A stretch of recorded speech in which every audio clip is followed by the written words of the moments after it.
നമസ്കാരം. എന്റെ പേര് ഡോക്ടർ സ്റ്റെഫ്ന ഷാ. ഞാൻ ട്രിവാൻഡ്രം മെഡിക്കൽ കോളേജിലെ ന്യൂറോളജിസ്റ്റ് ആണ്.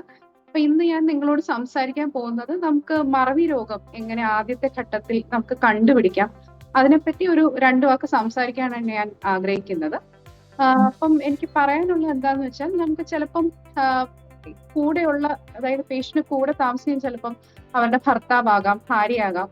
അപ്പം പലതവണയും കണ്ടുവരുന്ന ഒരു പ്രവണത എന്താന്ന് വെച്ചാൽ ഇവര് പല കാര്യങ്ങൾ കോമ്പൻസേറ്റ് ചെയ്ത് ഈ പേഷ്യന്റ് കൊടുക്കും. അതായത് ഇപ്പം അവർക്കൊരു കാര്യം ചെയ്യാൻ പറ്റുന്നില്ലെങ്കിൽ ഭാര്യയോ ഭർത്താവോ അത് ചെയ്തു കൊടുക്കും. അങ്ങനെ ചെയ്യുന്നതിലൂടെ പറ്റുന്നത് എന്താന്ന് വെച്ചാൽ ഇതുപോലെയുള്ള ചെറിയ ചെറിയ ഏർലി സൈൻസ് നമ്മൾ പറയും. അതായത് ആദ്യമേ ഉള്ള ലക്ഷണങ്ങൾ പലപ്പോഴും മക്കൾക്കൊന്നും തിരിച്ചറിയാൻ പറ്റാതെയാകും. അപ്പം ഈ സ്പൗസ് ഒന്നുകിൽ വീട് വിട്ട് എവിടെയെങ്കിലും പോവുകയോ അല്ലെങ്കിൽ അവർക്ക് എന്തെങ്കിലും മരണം സംഭവിക്കുകയോ ചെയ്യുമ്പോഴായിരിക്കും മക്കൾ തന്നെ മനസ്സിലാക്കുന്നു ഇത്രയും പ്രശ്നം അവരുടെ അച്ഛനോ അമ്മയ്ക്കോ ഉണ്ടോ എന്നുള്ളത്. അപ്പൊ നമുക്ക് എങ്ങനെ അത് ആദ്യഘട്ടത്തിൽ കണ്ടുപിടിക്കാമെന്ന് നോക്കാം. അപ്പൊ ഉദാഹരണത്തിന് ഇപ്പം എല്ലാ ദിവസവും കട വരെ പോയി സാധനങ്ങളൊക്കെ വാങ്ങിക്കൊണ്ടിരിക്കുന്ന ആളാകാം, വീട്ടിലെ പ്രധാന ആളാവാം, അച്ഛനാവാം. അവരിപ്പോ ഒരു ദിവസം പോയിട്ട് ചെറിയ ചെറിയ മിസ്റ്റേക്സ്, അതായത് പറയുന്ന കാര്യങ്ങളെല്ലാം വാങ്ങുന്നില്ല, അല്ലെങ്കിൽ പറയുന്ന കാര്യങ്ങളല്ല വാങ്ങിക്കൊണ്ട് വരുന്നത്, അല്ലെങ്കിൽ പറയുന്ന കാര്യങ്ങൾ അളവിൽ കൂടുതലായിട്ട് വാങ്ങുക അല്ലെങ്കിൽ അളവിൽ കുറവായിട്ട് വാങ്ങുക, അങ്ങനെ എന്തെങ്കിലും ലക്ഷണം ഉണ്ടെങ്കിൽ നമ്മൾ അതിനെപ്പറ്റി കുറച്ച് ജാഗ്രതയോട് കൂടി നോക്കണം. ഇത് സ്ഥിരമായി ആവർത്തിക്കുന്നുണ്ടെങ്കിൽ ഡെഫിനറ്റ് ആയിട്ടും ഒരു ഡോക്ടറെ കാണേണ്ടതാണ്. പിന്നെ ഉണ്ടാവുന്ന മാറ്റങ്ങൾ എന്താന്ന് വെച്ചാൽ ചിലപ്പോൾ ചിലരുടെ സ്വഭാവത്തിൽ വരുന്ന ചെറിയ ചെറിയ മാറ്റങ്ങളാകാം. ഉദാഹരണത്തിന് ഇപ്പം പൊതുവെ ശാന്തനായ സ്വഭാവമുള്ള ആളാകാം, പെട്ടെന്ന് അദ്ദേഹം ചീത്ത വിളിക്കുകയും അല്ലെങ്കിൽ എന്തെങ്കിലും സാധാരണ പറയാത്ത വാക്കുകൾ വെച്ച് നമ്മളെ അഭിസംബോധന ചെയ്യുകയോ അങ്ങനെ എന്തെങ്കിലും ചെയ്യുവാണെങ്കിൽ സ്വഭാവത്തിലുള്ള മാറ്റമായിട്ട് നമ്മളത് കൺസിഡർ ചെയ്യണം. പിന്നെ ഉണ്ടാകുന്ന മാറ്റങ്ങൾ എന്താണെന്ന് വെച്ചാൽ പൊതുവെ എല്ലാം പരിചയമുള്ള ഒരു സ്ഥലമായിരിക്കാം ആൾക്ക്, പക്ഷെ ആ സ്ഥലത്ത് തന്നെ ആൾക്ക് ഇപ്പൊ വഴി തെറ്റി പോവുക, അല്ലെങ്കിൽ സ്ഥിരമായി ഒരു സ്ഥലത്തേക്ക് വണ്ടി ഓടിച്ചു പോകുന്ന ആളായിരിക്കാം, പെട്ടെന്ന് ഒരു ദിവസം ഒരു സ്ഥലത്തെത്തി പിന്നെ നമ്മൾ കണ്ടുവരുന്ന ലക്ഷണങ്ങൾ. അതുകൂടാതെ പ്രധാനപ്പെട്ട വേറൊരു കാര്യം എന്താന്ന് വെച്ചാൽ പലപ്പോഴും ഈ പേഷ്യൻസിന്റെ കൂടെയുള്ളവർ വന്ന് പറയും, ഡോക്ടറെ പഴയ കാര്യങ്ങളെല്ലാം ഓർമ്മയുണ്ട്, പക്ഷെ പുതിയ കാര്യങ്ങളാണ് മറന്നു പോകുന്നത്. അത് തന്നെയാണ് അതിന്റെ ലക്ഷണവും. അതായത് പഴയ കാര്യങ്ങൾ പിന്നീടായിരിക്കും മറക്കുക. അപ്പൊ അതൊരു നല്ല സൈൻ അല്ല.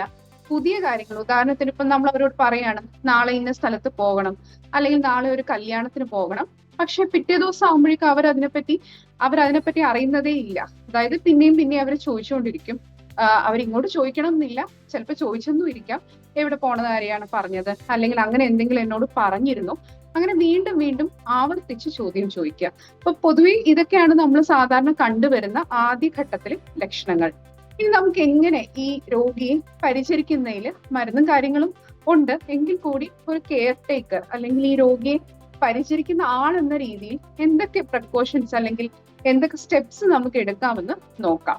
ആദ്യമായി തന്നെ ഇങ്ങനത്തെ രോഗികൾക്ക് ഒരു റുട്ടീൻ എസ്റ്റാബ്ലിഷ് ചെയ്യുക. അതായത് സ്ഥിരമായി ഒരു കാര്യം, ഇപ്പോൾ ഇന്നൊരു കാര്യം ചെയ്തു കഴിഞ്ഞാൽ അടുത്തത് ഒരു കാര്യം ചെയ്യുക. അതായത് ഇപ്പൊ പറയുകയാണെങ്കിൽ രാവിലെ എണീറ്റ് പല്ല് തേക്കുക, അത് കഴിഞ്ഞ് കുളിക്കുക, അങ്ങനെ ഒരു ദിനചര്യ പോലെ ഉണ്ടാക്കുക. അത് ഈ രോഗികളെ ഒത്തിരി സഹായിക്കുന്ന ഒരു കാര്യമായിരിക്കും. പിന്നെ നമുക്ക് ചെയ്യാൻ പറ്റുന്നത് എന്താണെന്ന് വെച്ചാൽ ഈ രോഗികളെ നമ്മളിപ്പോ അവരോട് സംസാരിക്കുകയാണ്, നമ്മൾ അവരോട് സംസാരിക്കുമ്പോൾ കഴിവതും അവരുടെ കണ്ണുകളിൽ നോക്കി സംസാരിക്കുക. പിന്നെ അവരോട് സംസാരിക്കുമ്പോൾ നമ്മൾ വലിയ ഭാഷ, അതായത് കടുകട്ടി ഭാഷയൊന്നും ഉപയോഗിക്കരുത്. വളരെ സിമ്പിൾ ആയ ഭാഷയിൽ അവരെ കാര്യങ്ങൾ പറഞ്ഞ് മനസ്സിലാക്കുക. പിന്നെ നമുക്ക് ചെയ്യാൻ പറ്റുന്ന ഒരു ആക്ടിവിറ്റി എന്താന്ന് വെച്ചാൽ ഇത് കെയർ ടേക്കർ കൂടെ ഇരുന്ന് ചെയ്യേണ്ടതാണ്.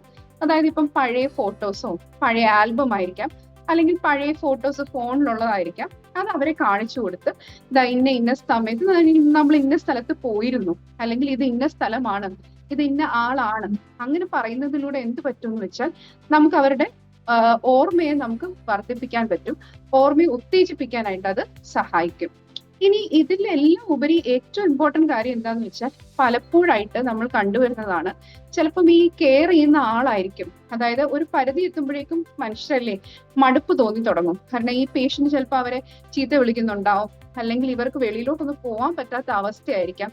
അങ്ങനെയൊക്കെ പലപ്പോഴും കണ്ടുവരാറുണ്ട്. അതുകൊണ്ട് തന്നെ ഈ കെയർ ടേക്കർക്ക് ഏറ്റവും വേണ്ട ഒരു കാര്യം എന്ന് വെച്ചാൽ ക്ഷമയാണ്.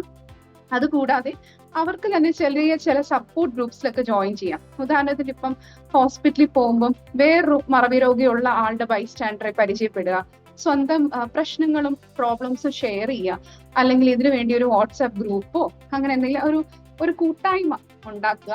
അതിലൂടെ പല കാര്യങ്ങൾ ഡിസ്കസ് ചെയ്യാനും നമ്മുടെ അതേ പ്രശ്നം ഫേസ് ചെയ്യുന്നവരെ കാണുമ്പോഴോ സംസാരിക്കുമ്പോഴോ എപ്പോഴും ഒരു ആശ്വാസമായിരിക്കും. അങ്ങനെയുള്ള കാര്യങ്ങൾ ഏർപ്പെടാം. അതുകൂടാതെ തന്നെ സ്ഥിരമായി ഈ രോഗിയെ പരിചരിക്കുന്നതിന് പകരം ഇടയ്ക്കൊക്കെ ചെറിയ ചെറിയ ബ്രേക്ക് എടുക്കുക. അതായത് നമുക്ക് വിശ്വസിക്കാൻ പറ്റുന്ന ഒരാളെ ഇത് ഏൽപ്പിക്കുക, പേഷ്യന്റിനെ ഏൽപ്പിക്കുക, അല്ലെങ്കിൽ എന്താ പറയാ, ഇടയ്ക്ക് നിങ്ങൾക്ക് വേണ്ടി ഒരു സമയം കണ്ടെത്തുക. അപ്പൊ ഇങ്ങനെയുള്ള കാര്യങ്ങളിലൂടെ നമുക്ക് ആ ഒരു കെയർ ടേക്കർ ബർഡൻ നമുക്ക് കുറെയൊക്കെ ഒഴിവാക്കാൻ പറ്റും. അപ്പം എല്ലാ രോഗത്തിലും എന്ന പോലെ ഈ മറവി രോഗത്തിന്റെ കാര്യത്തിലും ആദ്യം സയൻസ് കണ്ടുപിടിക്കുക എന്നത് പ്രധാനമാണ്. അതുകൂടാതെ ഈ രോഗി പരിചരിക്കുന്ന ആൾ, അതെല്ലാം പലപ്പോഴുമായി നിഗ്ലക്റ്റഡ് ആയ കുറച്ച് ഏരിയ ആണ്. അതായത് ഈ പരിചരിക്കുന്ന ആൾ എങ്ങനെ, അതായത് അയാൾക്ക് വേണ്ടത്ര ബ്രേക്സ് കൊടുക്കുക, അയാൾക്ക് ഒരു സപ്പോർട്ട് ഗ്രൂപ്പ് കൊടുക്കുക, പിന്നെ അയാൾ ഈ രോഗത്തെ പറ്റി മനസ്സിലാക്കുകയും അതുപോലെ തന്നെ അയാൾ ആ രോഗി ഇന്ന കാര്യങ്ങളിലൂടെ അയാൾക്ക് തന്നെ ഈ പല കാര്യങ്ങളും ചെയ്ത് രോഗിയുടെ ഓർമ്മയെ വർദ്ധിപ്പിക്കാനും സഹായിക്കും. അപ്പം ഇത്രയും പറഞ്ഞുകൊണ്ട് ഞാൻ എൻ്റെ ടോക്ക് അവസാനിപ്പിക്കുന്നു. Thank you.